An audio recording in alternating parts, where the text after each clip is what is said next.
మీ రేఖలు లేకుండా చేస్తా, మీ పార్టీ లేకుండా చేస్తా, మక్కలు ఎరగొడతా.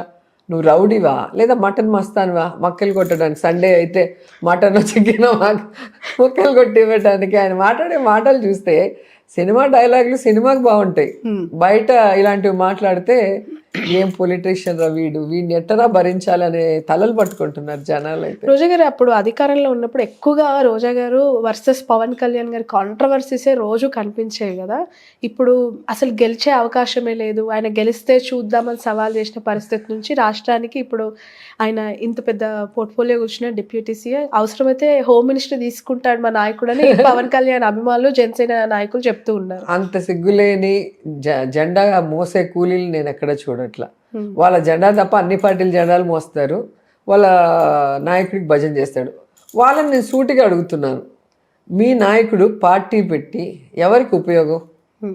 ప్రజలకు ఉపయోగమా, మీకు ఉపయోగమా, ఆయనకు ఉపయోగమా? ఆయనకి ప్యాకేజీలు దండుకోవడానికి తప్ప ఆ పొలిటికల్ పార్టీ దేనికి పనికిరాలేదు. అసలు ఆయన గెలుపు ఒక గెలుపు మీరు చెప్పండి. 21 సీట్లలో నించుంటే ఆయన ఓటింగ్ శాతం ఎంత? 21 ఎలా గెలుస్తాడు? దాన్ని బట్టే ఈ మొత్తం ఎన్నిక ఎంత ఫేక్ అనేది మీరు అర్థం చేసుకోవాలి. రెండవది, 2 చోట్ల నిలబడితే 2 చోట్ల ఓడిపోయిన వ్యక్తి అతను. అసలు అతను పొలిటికల్గా గెలిచే పరిస్థితే లేదు. ఆయన గెలుస్తానని నమ్మకం ఉంటే ఎందుకు ఆయన గతంలో నించున్న ప్లేస్లో కాకుండా మార్చి ఇంకొక చోటుకి ఎందుకు వెళ్తున్నాడు ఫస్ట్ చెప్పాలి. రెండవది వచ్చి ఆయన గెలుస్తానని నమ్మకం ఉంటే జబర్దస్త్ టీంని కానీ, టీవీ ఆర్టిస్టులు కానీ, కుటుంబంలో ఉన్న మొత్తం ఆర్టిస్టులు, కుటుంబంలో ఉన్న బంధువులందరినీ ఎందుకు వచ్చి ప్రచారం చేసుకున్నారు? నువ్వే ఒక పవర్ స్టార్ అన్నప్పుడు నీకెందుకు వీళ్ళందరి ప్రచారం? నీ ఫోటో పెడితే ఒట్టేసేయాలి కదా. లాస్ట్ మినిట్ వరకు వాళ్ళకే నమ్మకం లేదు, గెలుస్తామన్న నమ్మకం. సో అది ఈవీఎంల పుణ్యమా అని వీళ్ళు గెలిచిపోయి ఈరోజు అదొక గెలుపుగా వాళ్ళు సెలబ్రేట్ చేసుకున్నారు. పోనీ గెలిచినామన్న సంతోషం మీకున్ని, గెలిచారు డిప్యూటీ సీఎం అని ఏం చేశారు? ఒక డిప్యూటీ సీఎంగా ప్రజలకు ఏం ఉపయోగమైనవి చేశాడు? ఇది జనసేన కార్యకర్తలకి నాయకులకి ఏం చేశాడు? సీజ్ ద షిప్ అన్నారు అప్పుడు. ఇది సీజ్ ద షిప్ అసలు ఆయనకున్న పవర్స్ ఏంటి?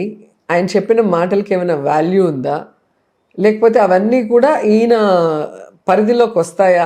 ఏమీ తెలీదు. రిషికొండకి వెళ్ళారు, మీ హయాంలో జరిగిన ప్యాలెస్ లో ఎంత అద్భుతంగా అంటే ప్రజల డబ్బులను ఎలా వృధా చేశారో చూపించారు. ప్రజల అవసరార్థం కట్టాల్సినవి పర్సనల్ గా ఎందుకు కట్టారు, ఎందుకు ఇలా చేశారు వృధా అని చెప్పి ప్రశ్నించారు.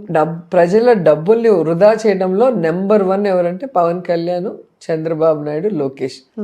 ఈరోజు ఆయన సినిమాలు నటించే హీరోయిన్స్ కూడా గవర్నమెంట్ కార్లలో తిప్పుతున్నారు, మీరు చూసుంటారు వీడియోస్ అంతా కూడా.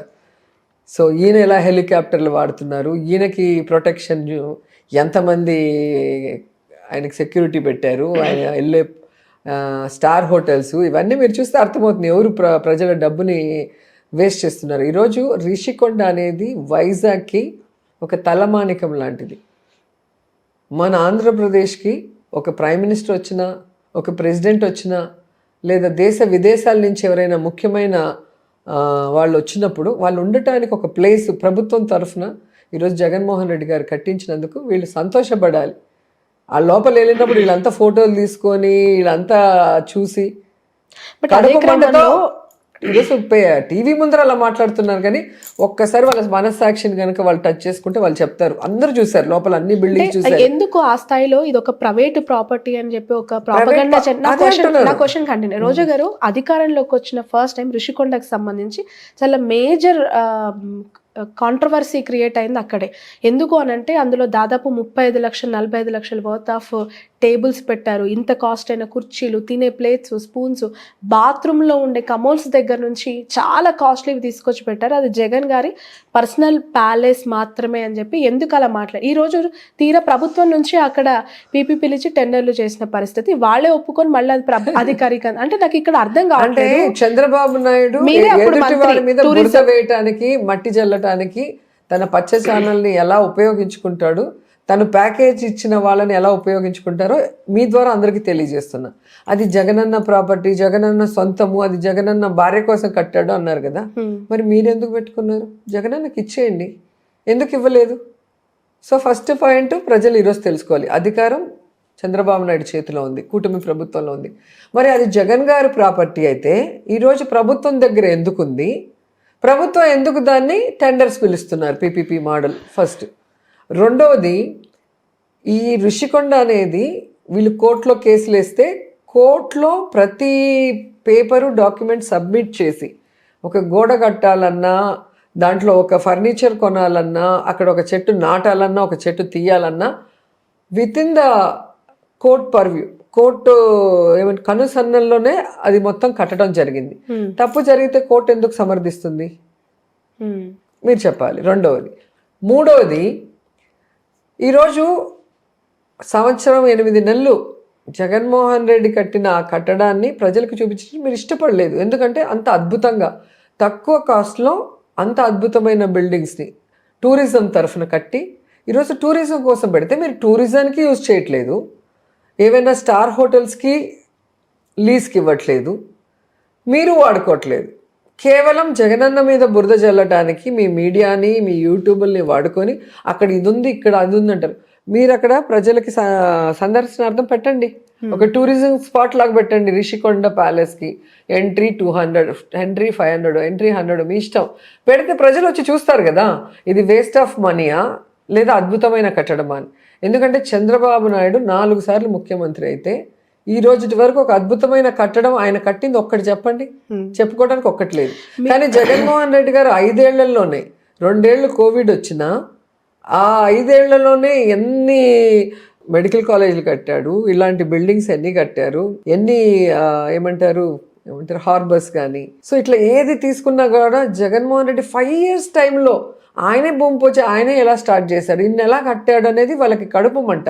దాన్ని నెగటివ్ ప్రచారం చేస్తున్నారు తప్ప మరొకటి కాదు. మరి ఈరోజు ప్రభుత్వం అది కాదు అన్నప్పుడు ప్రభుత్వం ఎందుకు టెండర్లు పిలుస్తుంది? అది జగన్దే అయినప్పుడు ఎందుకు జగన్కి రాసి ఇవ్వట్లేదు అని అడుగుతున్నారు. అప్పుడు ఇనాగ్రేషన్ టైంలో మీరున్నారు, ఎవ్రీథింగ్ మీకు తెలుసు. నేను మంత్రిగా నా చేతుల మీదుగానే ఓపెన్ చేశారు. నిజంగా చెప్పండి, అంత కాస్ట్లీ మెటీరియల్ దానికి వాడారా? మిస్యూజ్ అయ్యాయా డబ్బులు? మిస్యూజ్ అవ్వలేదండి. అయ్యుంటే ఈరోజు గవర్నమెంట్ మీ చేతుల్లో ఉంది, మొత్తం ఫైల్స్ మీ చేతుల్లో ఉన్నాయి. ఏ లెక్కలో తేడా ఉన్నా కూడా మీరు అడగటానికి ఉంది కదా. అంటే కోర్టు పర్వ్యూలోనే మనం అన్ని చేశారు. ప్రతి ఒక్కటి కూడా సబ్మిట్ చేసి అక్కడ పర్మిషన్ తీసుకొని మనం చేయడం జరిగింది. అలాంటప్పుడు ఎట్ట మిస్యూజ్ అవుతుంది? కోర్టులను కూడా అనుమానిస్తున్నారా వాళ్ళు? ఇదే పాయింట్ లో రిషికొండకు సంబంధించి నాదెండ్ల గారు లేదంటే ఆ ప్రభుత్వానికి సంబంధించి గంటా పవన్ కళ్యాణ్ పదే రిషికొండకు సంబంధించి కాంట్రవర్సీ వైసీపీ మీద ఎస్పెషల్ మంత్రిగా ఉన్న మీ పైన చేశారు. వెళ్ళి అసలు మీరు ప్రజల కోసం డబ్బుని వృధా చేయలేదు, ఇది ఎవరైనా ముఖ్య అతిథులు దేశానికి వచ్చినప్పుడు రాష్ట్రానికి వస్తే వాళ్ళకి ఇవ్వడానికి ఏర్పాటు చేశామని ఎందుకు చెప్పే ప్రయత్నం చేయలేదు? గెస్ట్ హౌస్ ల కోసం కట్టాము, లేంటిది టూరిజం అంటేనే మీకు ఆతిథ్యం అండి. ఎక్కడికి వెళ్ళినా కూడా మీరు ఈవెన్ మనం అరకుకు పోయినా కూడా అక్కడ టూరిజం గెస్ట్ హౌస్లు ఉన్నాయి. ఎక్కడికి వెళ్ళినా శ్రీశైలం వెళ్ళినా ఉంటాయి, మీకు తిరుపతి వెళ్ళినా ఉంటాయి. ఎక్కడికి వెళ్ళినా టూరిజం పనే అది కదా. అలా వైజాగ్లో దాన్ని మనం క్యాపిటల్ సిటీ చేయబోతున్నాం కాబట్టి ఇంకా అందరూ ప్రైమ్ మినిస్టర్ వచ్చినా, ప్రెసిడెంట్ వచ్చినా, ఎవరు వచ్చినా వాళ్ళకి మనం పెట్టడానికి ఒక ప్లేస్ కావాలి కదా. ఎక్కడ ఎత్తుకుపోయి తాజ్ హోటల్లోనూ ఇంకో చోట పెట్టే పరిస్థితి లేదు కదా. అలాంటిది వాళ్ళ కడుపు మంట. ఇప్పుడు వాళ్ళు ఉంటే కూడా ఎవరైనా వద్దన్నారా?